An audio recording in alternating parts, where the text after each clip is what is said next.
Hello, नमस्ते, सत श्री अकाल, अस्सलाम वालेकुम। आज हम आपके लिए लेके आए हैं टारगेट 2023 की one shot series. One shot series में आपको फिजिक्स, केमिस्ट्री, बायोलॉजी और मैथमेटिक्स के सभी लेक्चर्स प्लान ऑर्डर में मिलेंगे। ये वो प्लेटफॉर्म है जहां पर आपको सभी सब्जेक्ट्स के वन शॉट सीरीज के लेक्चर्स अवेलेबल होंगे। तो इस अब सारी टेंशन्स, सारी कन्फ्यूजन्स के ख़त्म होने का टाइम आ गया है। मैं doctor Mamta, your biology mentor, मैं लेकर आई हूँ आपके लिए बायोलॉजी के वन शॉट सीरीज। आपको क्लास 12th की वन शॉट सीरीज अवेलेबल होंगी इस प्लेटफॉर्म पे। तो आज हम क्या डिस्कस करने जा रहे हैं? हम डिस्कस करने जा रहे हैं अबाउट द एग्जामिनेशन 2023 एग्जामिनेशन के बारे में। सीबीएसई ने टेंटेटिव डेट दे दी है एग्जामिनेशन की, दैट इज 15 Feb 2023। नेक्स्ट हम डिस्कस करेंगे अबाउट द सिलेबस। सिलेबस अब हमारे पास पहले से ही अवेलेबल होता है, ठीक है, लेकिन इस समय हमें उस पर फोकस करना है कि क्या वेटेज है यूनिट वाइज हमारे थ्योरी के सिलेबस की। ओनली देन हम प्रिपेयर कर पाएंगे उसको effectively. Third thing which I am going to discuss with you today is about the time management. This is a very important part which I am going to discuss with you. And last is the strategy which is made by Word Student Scope for you for the all subjects chemistry, physics, biology and mathematics one shot series. तो अब हम discuss करेंगे next. First is about the examination. CBSE board की website पर 2023 की exams की tentative date आ गई है। 15 Feb is the tentative date. Board ने लास्ट वीक ऑफ जनवरी की डेट, प्रैक्टिकल्स की डेट अनाउंस कर दी है। And before the practicals CBSE board has directed the schools to conduct the pre boards. तो बहुत सारी टेंशन एकदम से वन बाय वन खड़ी है। तो इसके लिए हमें स्ट्रैटेजी बनानी पड़ेगी, हमें मैनेजमेंट्स करनी पड़ेंगी, हमें सिलेबस जानना पड़ेगा।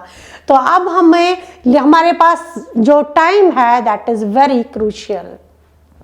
सो जो यूनिट वाइज हमारा बायोलॉजी का सिलेबस है वो क्या है? 100 मार्क्स का maximum marks for the biology syllabus is 100 and out of which 70 marks जो है that have given to theory and 30 marks have given to your practicals. So about the question paper pattern is that 20% MCQs, 20% आपको MCQs आएंगे and 30% competency based questions आएंगे।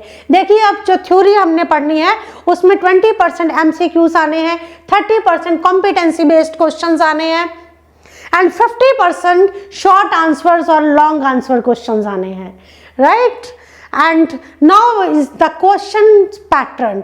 क्या questions का pattern रहेगा ये तो हमने पता लग गया कि MCQs आने हैं, कॉम्पिटेंसी बेस्ड क्वेश्चंस आने हैं, शॉर्ट आंसर्स आने हैं, लॉन्ग आंसर्स आने हैं।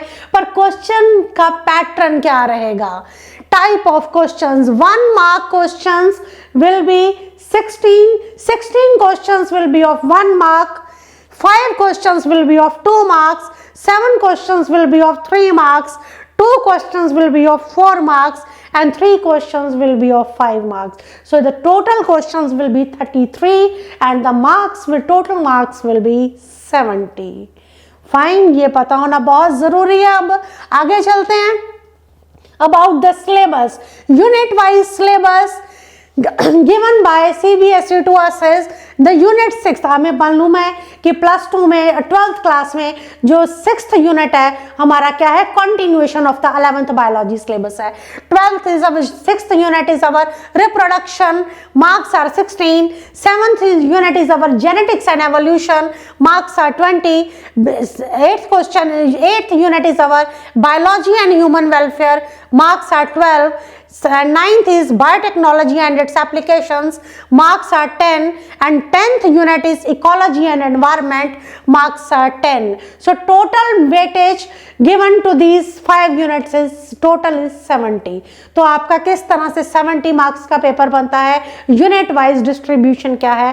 This is your unit wise distribution. तो अब हम फोकस्ड होंगे कि कौन से यूनिट पे कितने मार्क्स का आता है, और फिर हम बात करेंगे कि कौन कौन से एरियाज मोस्ट इंपॉर्टेंट हैं, कौन से लीस्ट इंपॉर्टेंट हैं, राइट।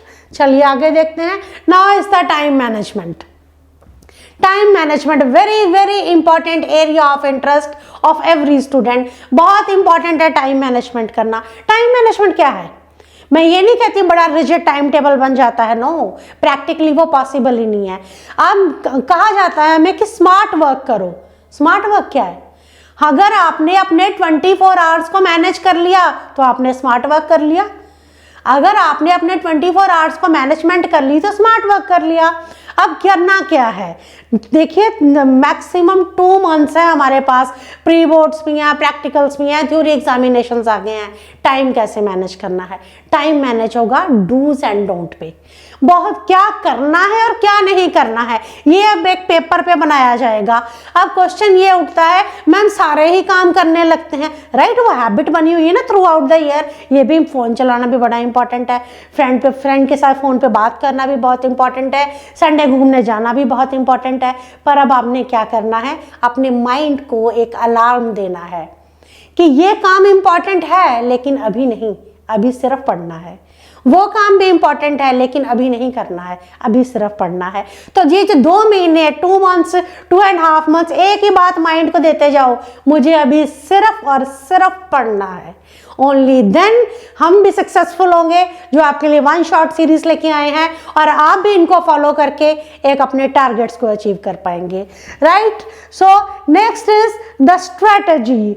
वर्ड स्टूडेंट स्कोप आपके लिए स्ट्रेटजी लेके आया है पूरे प्लान्ड मैनर में, जिसमें कि फिजिक्स, केमिस्ट्री, बायोलॉजी और मैथमेटिक्स के 1 शॉर्ट सीरीज आई हैं। 1 शॉर्ट सीरीज में हर लेक्चर आपको प्लान्ड मैनर में मिलेगा। इंपॉर्टेंट एरियाज कौन से हैं जिन पे फोकस करना है वो आपको बताया जाएगा।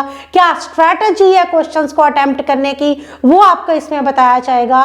तो ये एक स्ट्रैटेजी में बनाई है वर्ड स्टूडेंट स्कोप ने। इसमें आपको फॉर एग्जाम्पल मैं बायोलॉजी की बात करूं तो जैसे कि बायोलॉजी के मंडे को आपके मेरे प्रीवियस ईयर क्वेश्चंस की आपके पास लेक्चर आएगा। तो देखिए, आपने मेरे जो सीरीज है उसको सुनना है, उसको इम्प्लीमेंट करना है, जो मैं आपको गाइडेंस दूंगी आपने उसे फॉलो करना है। And I am sure we will get the success, we will get the success. Only stay connected, keep learning and be successful.